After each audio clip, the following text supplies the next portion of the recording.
नमस्कार दोस्तों, आज मैं भूगोल के अंदर बहुत ही बेहतरीन टॉपिक लेके आया हूं। तो आज अपन जो टॉपिक पढ़ने वाले हैं बहुत इंटरेस्टिंग टॉपिक है।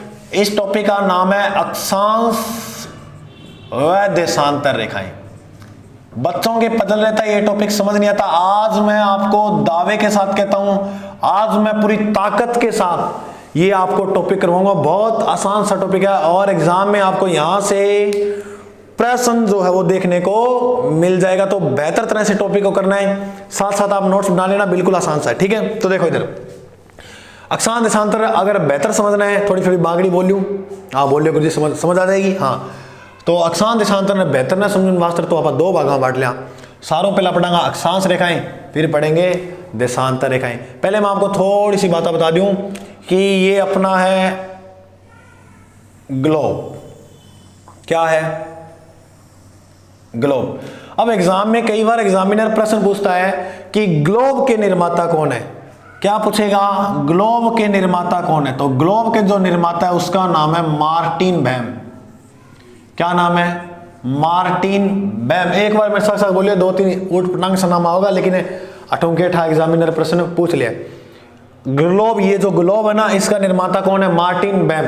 नंबर 2, अक्षांश व देशांतर रेखाओं के बारे में बताने वाला सर्वप्रथम व्यक्ति कौन था? बहुत ही अच्छा प्रश्न है। उस व्यक्ति का नाम था इरेस्टोस्थनीज।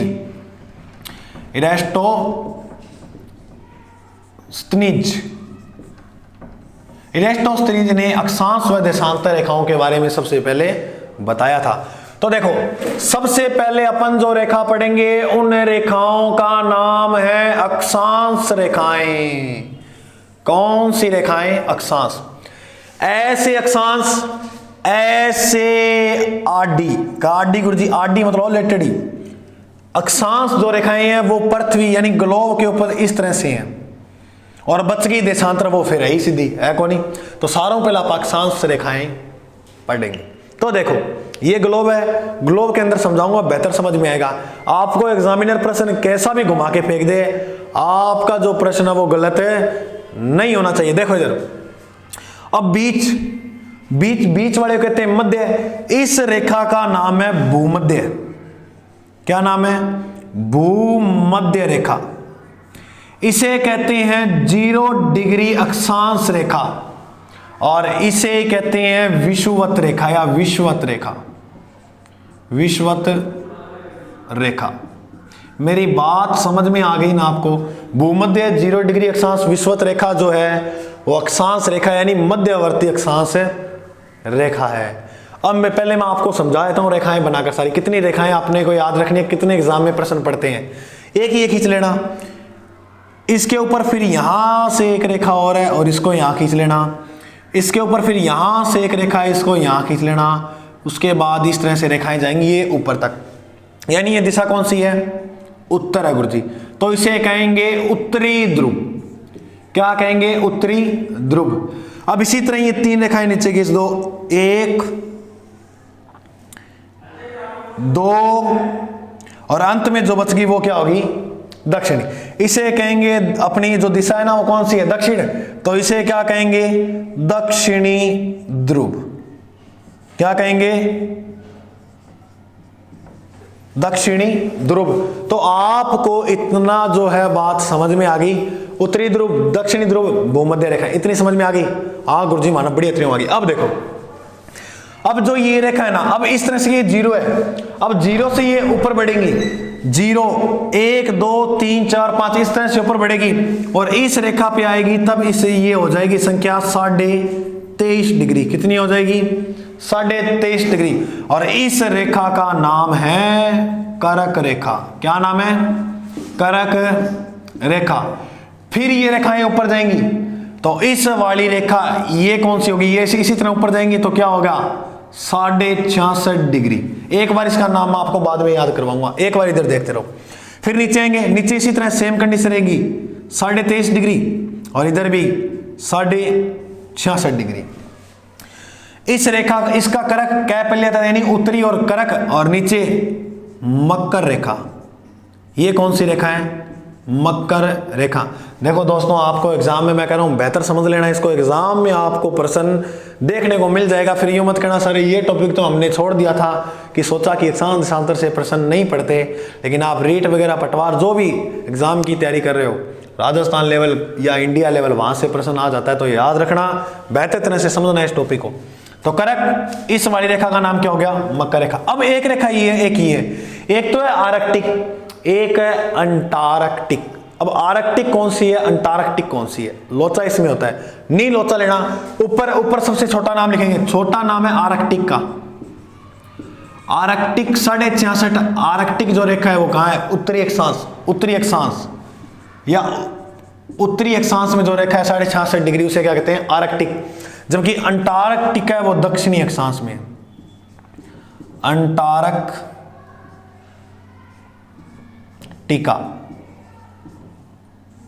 ये कहां है?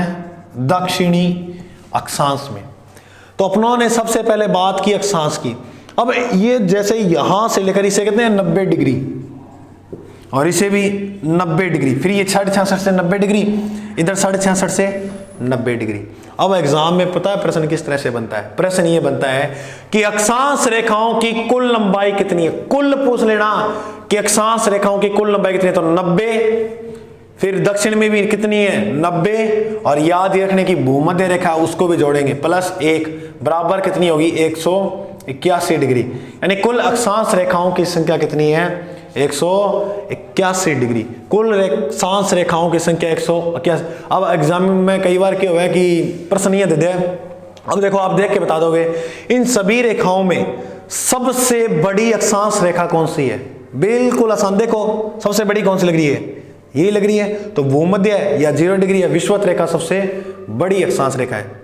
ये सर खींची कैसे जाती है? आ दिशा पश्चिम है, अब पूरब है, ये पूरब से पश्चिम की ओर, यानी इस तरह से पृथ्वी पर इस तरह से खींची गई है, इस तरह से पूरब से पश्चिम ओर। अब मैं कुछ बातें हैं पहले वो बताता हूं कि अक्षांश जो रेखा है, इस अक्षांश रेखा पर सूर्य कब कब किस प्रकार से चमकता है।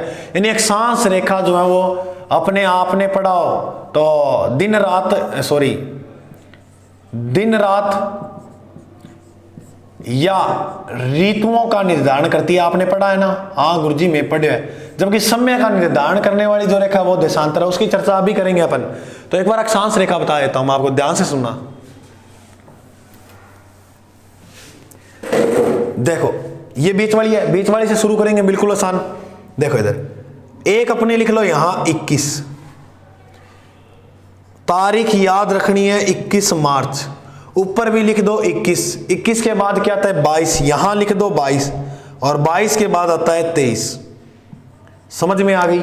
21 22 23, 21 22 23। ओके। अब यसर ओ की खाबड़ ओके लिखाए हुए हैं, अरे ओ ई वास लिखाए हुए। कई बार एग्जाम में किया प्रश्न किया देते। देखो ये मान लो सूर्य है,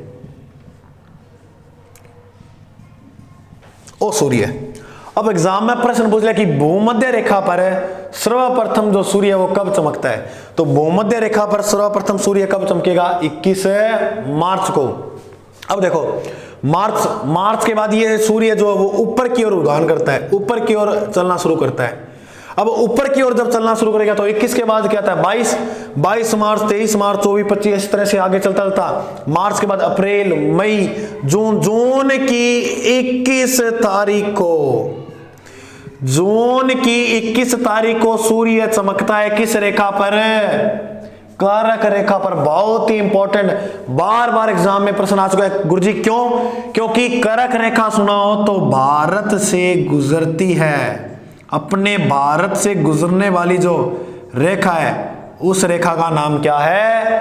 कारक रेखा। क्योंकि कारक रेखा भारत के 8 राज्यों से, राजस्थान के 2 जिलों से, डूंगरपुर और बांसवाड़ा के डूंगरपुर के चीखली गांव से, बांसवाड़ा और डूंगरपुर में 2 जिलों में 26 किलोमीटर आपने पढ़ा होगा।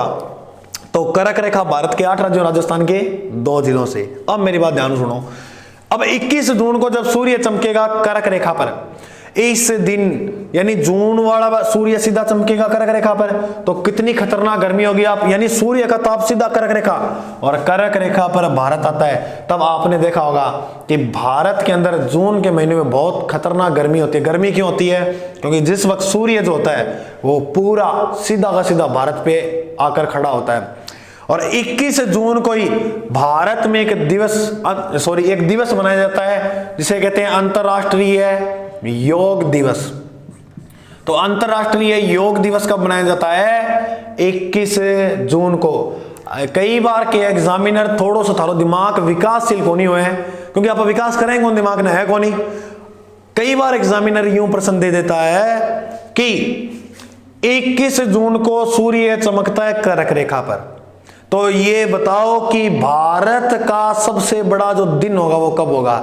तो भारत का जो सबसे बड़ा दिन होगा वो कब होगा? 21 जून को। बात समझ में आ गई गुरुजी। चलो देखो आगे। अब 21 जून को सूर्य यहां चमका। अब सूर्य अपना रुझान उत्तर नहीं जाएगा, नीचे दक्षिण की ओर, यहां इस तरह सूर्य फिर दक्षिण की ओर आएगा। क्यों गुरुजी ऊपर नहीं क्यों नहीं जाता?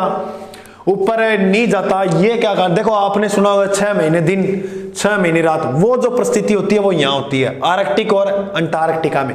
मैं एक बार आपको ये पूरे बता दूं किस तरह सूर्य चमकता है, फिर बताऊंगा कैसे होते हैं 6 महीने दिन और 6 महीने रात। ध्यान से सुनना। 21 जून में चमक गयो। अब सूर्य यहां चमकने के बाद सीधा दक्षिण की ओर रुझान करेगा।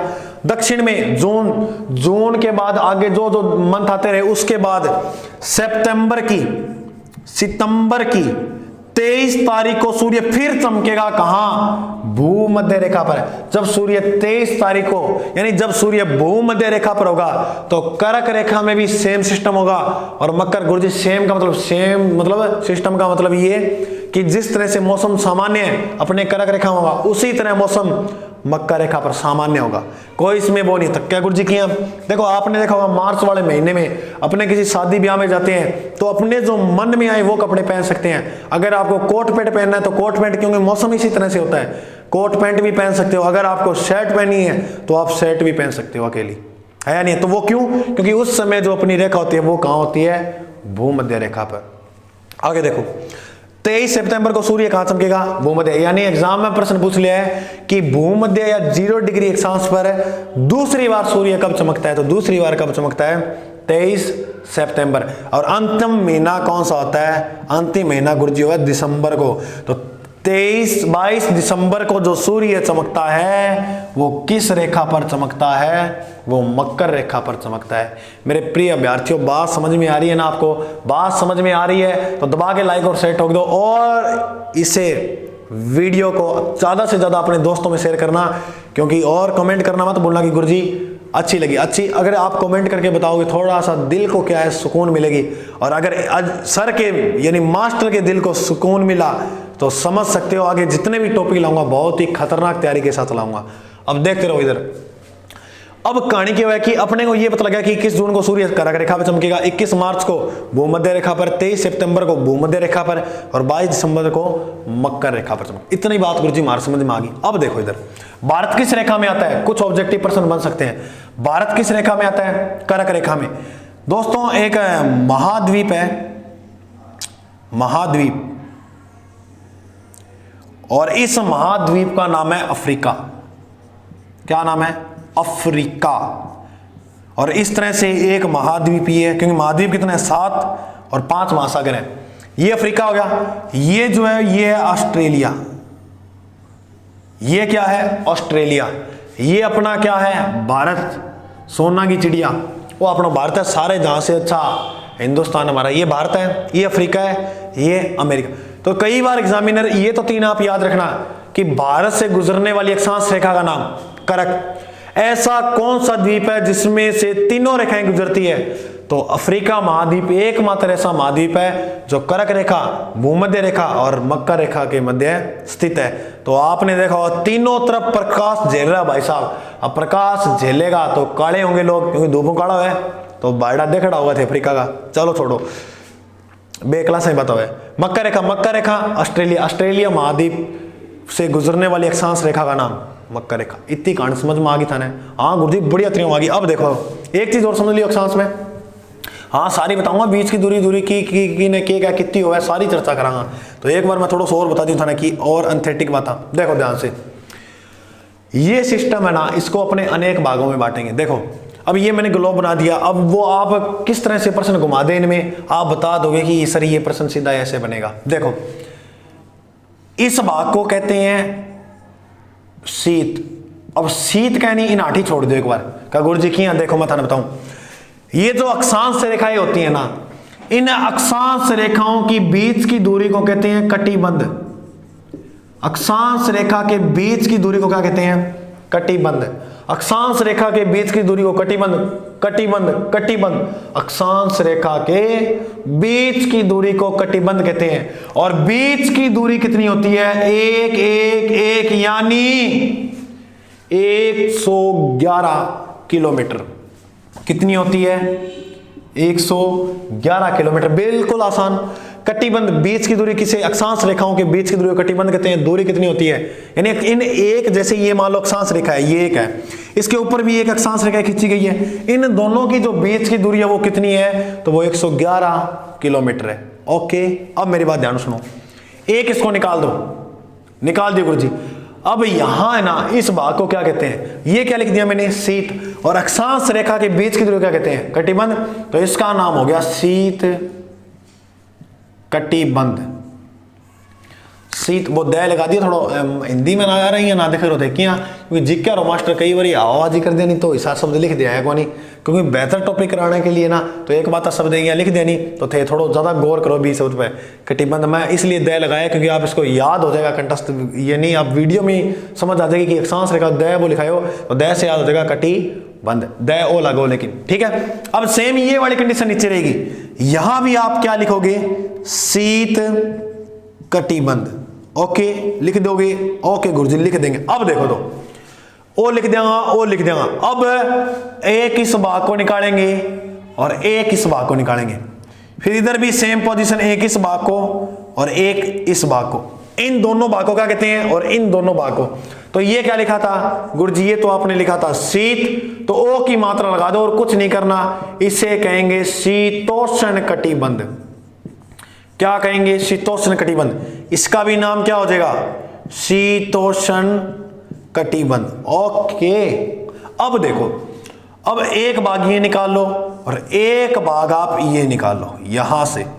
अब इस बीच वाले पूरे भाग को कहते हैं उष्ण और इसके बीच की दूरी को क्या कहते हैं? कटिबंध। इसलिए इसका नाम हो गया उष्ण कटिबंध।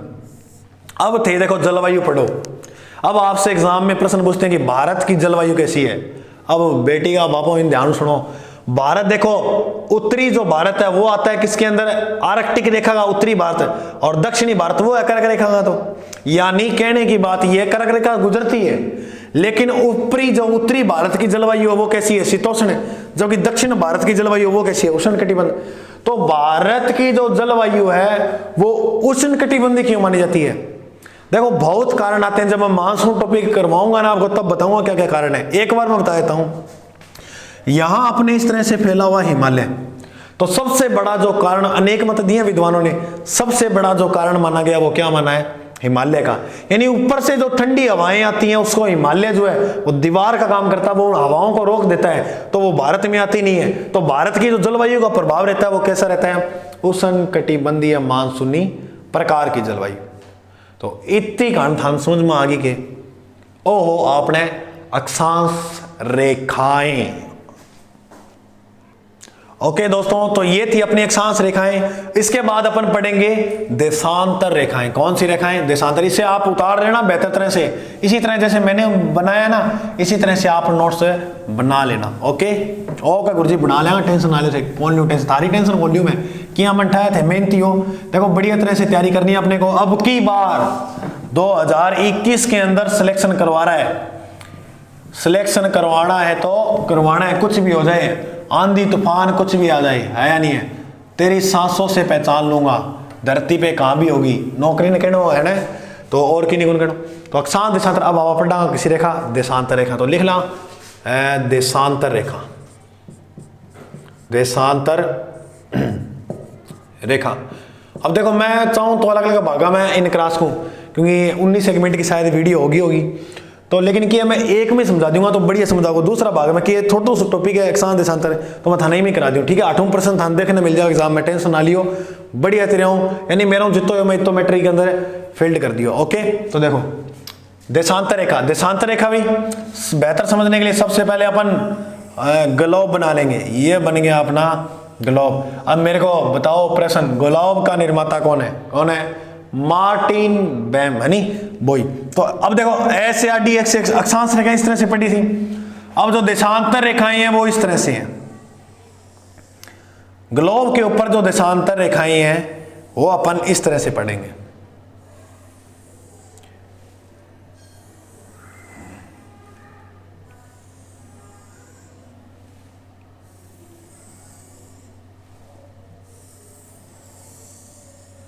तो देखो अब ये जो है इसको अपन देखेंगे तो इस वाली रेखा का नाम है ना, जैसे अपन ने बीच वाली वो भूमध्य दिया था गुरुजी, ई रेखा नाम के माने को बताओ। देखो बताऊं, इस रेखा को कहते हैं ग्रीनविच, ग्रीनविच रेखा।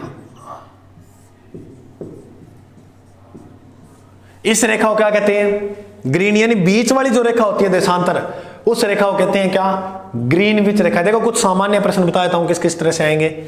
ये रेखा उत्तर से दक्षिण की ओर खींची जाती है। कहां से? उत्तर से दक्षिण, सबसे बड़ी देशांतर। अब बिल्कुल थे समझदार हो, मतलब कौन सी रेखाएं अभी बताई थी आपको, है नहीं है?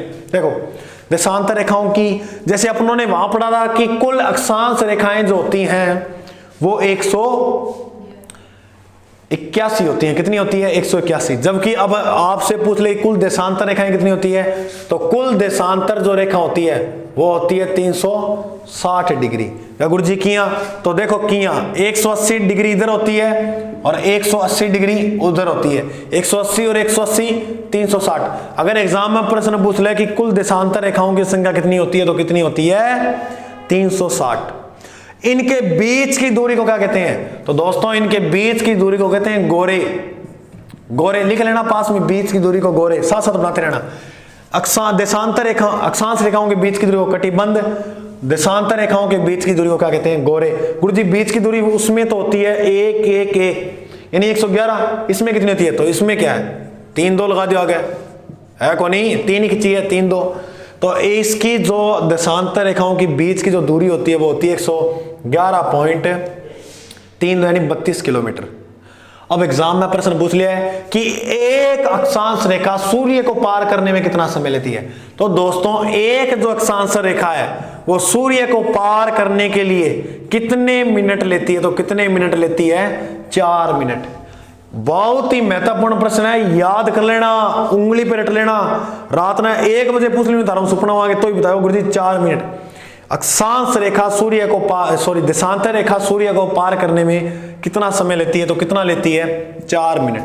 और कई बार किए थे लोड ना लेकर दिमाग पे, मैं मान लो कोई शब्द बोल दूं नहीं, अब करवा देशांतर आऊं तो मेरे मुंह से निकल जाए अक्षांश, तो यहाँ का गुरुजी बोला तो अक्षांश। अरे कई बार क्यों है थारो चेहरो देख के नहीं, थारो लुभावनो चेहरो तो मैं भूल जाऊँ शब्दान है कौन, तो वो लोड ना लेकर बात पे। ओके तो देखो देशांतर रेखा सूर्य को पार करने में कितना समय लेती है? 4 मिनट। बीच की दूरी को गोरे कहते हैं और बीच की दूरी होगा कितनी है? 111.3 यानी 32 किलोमीटर। ओके इतना समझ में आ गया। अब मेरी बात ध्यान से सुना। गुरुजी भारत से भी कोई रेखा गुजरती है क्या? वेरी गुड, बहुत अच्छा प्रश्न पूछा है। भारत से जो रेखा गुजरती है उसका नाम है 82.5 डिग्री पूर्वी देशांतर, क्योंकि भारत किस देशांतर में आता है?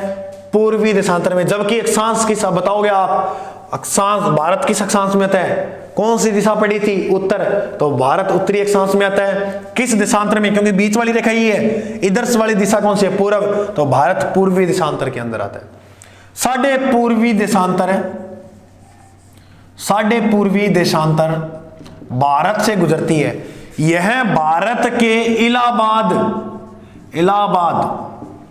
वर्तमान में नाम प्रयागराज है, भूलना जियो। इलाहाबाद का एक शहर है नैनी, चलाओ ना नैनी, उसे नैनी से गुजरने वाली जो रेखा उसे कहते हैं 82.5 डिग्री पूर्वी देशांतर। इस 82.5 डिग्री पूर्वी जो देशांतर है वो भारत के 5 राज्यों से गुजरती है। और देखो भारत को मानचित्र, इस मानचित्र में देखेंगे कि किस तरह से ये रेखा जो है वो भारत से होती हुई अपन गुजरती है, वो देखेंगे। देखो ये जो रेखा है ये इस तरह से गुजरती है भारत में। तो गुरुजी भारत के कितने राज्यों से, ये क्रम याद रख लेना, क्रम एग्जाम में पूछ लेते हैं। भारत के 5 राज्यों से 82.5 डिग्री पूर्वी देशांतर गुजरती है। और वो 5 राज्य कौन कौन से हैं, इसकी ट्रिक रख लेना याद। उमा छुआ, उमा छुआ, उमा छुआ, उमा छुआ, उमा छुआ। ऊ से यूपी यानी उत्तर प्रदेश, मां से मध्य प्रदेश, 6 से छत्तीसगढ़, ये क्रम है इस तरह से, 6 से छत्तीसगढ़। और ऊ से, ऊ को छोड़ना नहीं है, ऊ को भी पकड़ना है, उड़ीसा।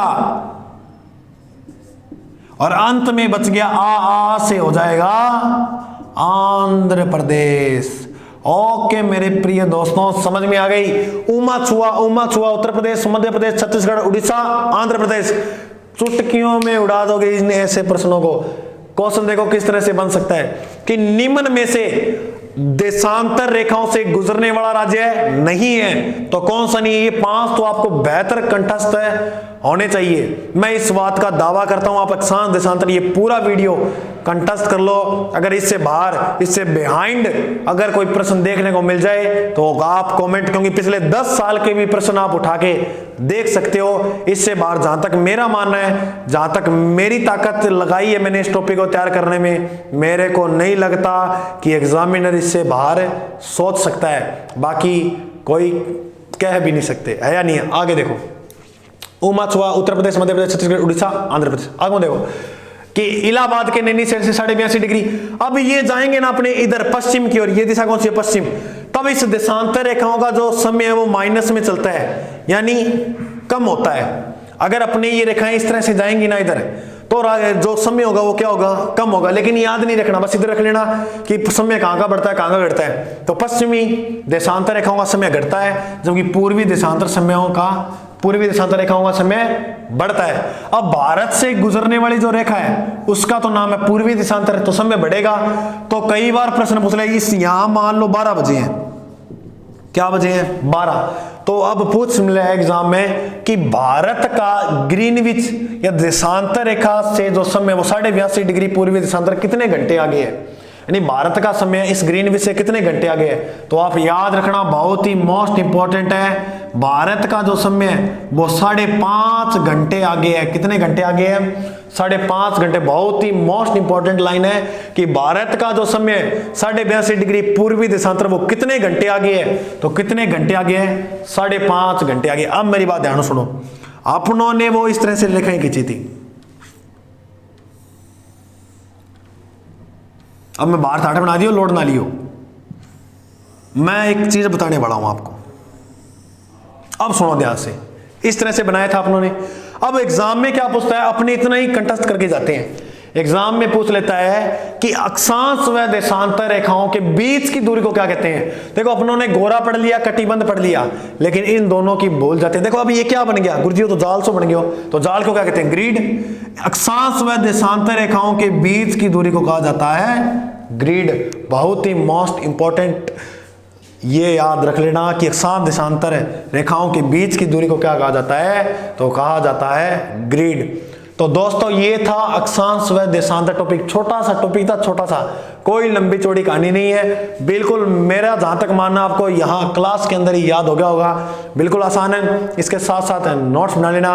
अगर वीडियो अच्छी लगी है तो उसको थोड़ा शेयर कर देना।